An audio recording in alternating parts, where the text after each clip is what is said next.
want to dedicate the set to my beautiful people of the Pacific, of our Moana. Let's go!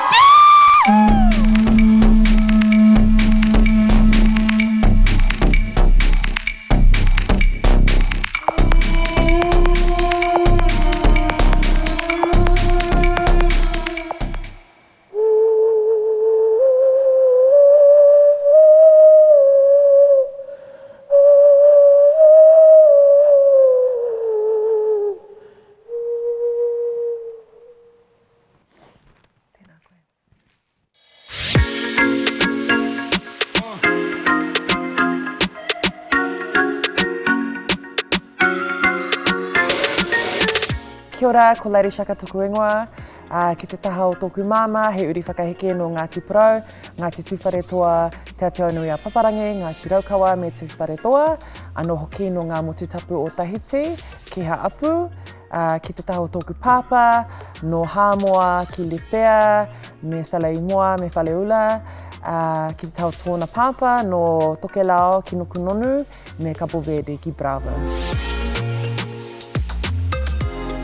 For quite a while, like actually my entire life, the question is always, where are you from? Where are you really from?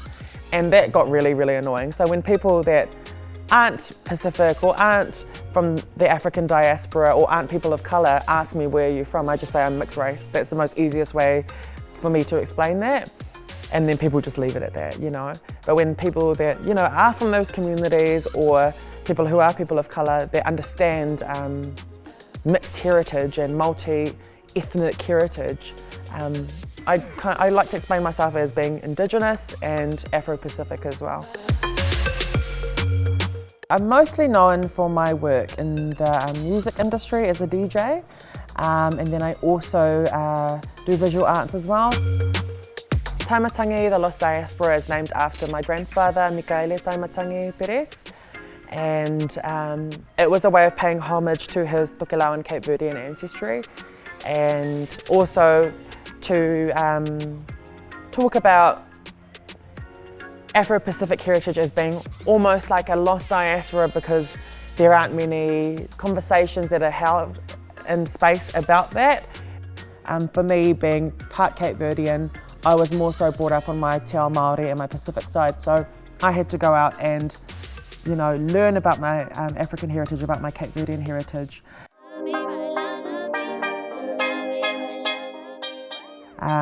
And for me, I went back to Cabo Verde, I think it was about 2 years ago, to look for our genealogy, try and find the places that we came from in Cabo Verde, and it was a beautiful experience. It was hard at the beginning because I was like, I'm the first one out of our entire Verde's family that I know of, and I believe possibly even the Pereira family that we are also linked to in Samoa as well, that's gone to Cabo Verde and, you know, try to actually find it on the root level, because there's all these different stories of how we came to Tokelau, but they're all slightly different, and there's different versions from different families. Most of my aunties, my mum, my uncles, they're straight up, you know. So if you did something that was contrary to what they would allow, you got a fussy, or you got told off. There was no mucking around, you know. And I said to myself, I'm going to do the same with my children, but not in that same sort of raw way, where I tried to allow for their mana and their, you know, their inner feelings about themselves. And, you know, for us it worked, because it's all about our children supporting whatever it is that they want to do.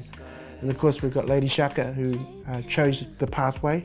She's got a full scholarship to Auckland University, and after 6 months said, I'm going to be a world famous musician, and I'm going to go overseas and I'm going to chase my dreams. And that sort of reflects how we feel about our kids. Whatever it is that your passion is, we don't try and make it ours. I've always known my entire life, since the day I was born, I knew I was Tahitian and Maori, but my mum didn't find out she was Tahitian until she was 30. So she went back looking through archives, trying to find her last name in Maori land books, and she couldn't find it anywhere. And then it wasn't until one of her aunties from the coast told her, you know why you can't find your name, right? It's because it's not Maori, it's actually Tahitian, and it's ha'apu, not hapu.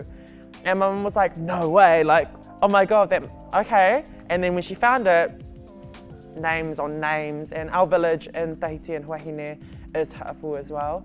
I'm not a fluent speaker of Te Reo or Tahitian, but my parents growing up were both fluent. They didn't want us to learn it at school, but I really wanted one of my children to be able to kōrero Māori, so it was bestowed on Shaka, and it was Shaka's choice. We started Shaka at Te Reo in Ponsonby. She'd just turned 6, not quite 6. She came to us and said, I want to learn Te Reo Māori. I want to go to a school where they speak Māori.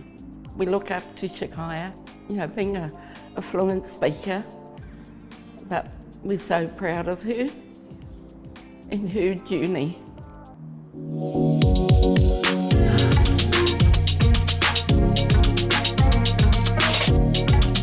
For me, it's all about having the best of both worlds, you know. I was predominantly raised in Te Ao Māori, so I went to Māori schooling, but I never forgot that I was Pasifika as well. I never forgot that I had Afro Pacific heritage, you know. And for me, it's like, not only do I get to go to Te Matatini or Te Reo and get up and do a haka tautoko, but also I get to go to Pasifika, or I get to go to Samoa. And you know, when you go to the islands or the lands that you come from and you feel their energy, it's something that you can't even explain. The fact that I get to belong to so many different places and have so many family members from all parts of the world. So yeah, for me, that's really beautiful. It is always important for me to take my culture to the world. It's not every day you're ever going to see a Pasifika DJ in Switzerland or in the UK or on the Boiler Room. So for me, it was really important to show the world who we are. As I said earlier, I've always been taught to be proud of where you come from. So I really wanted to, you know, put us out there to the world and show everyone how beautiful our music is. I think for me, home is wherever my family is. Home is wherever your heart is, and for me, my heart is my kāinga, my family.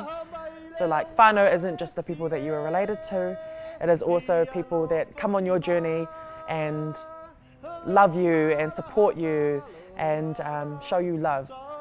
So yeah, for me, home is wherever my heart feels content. Hey, ho!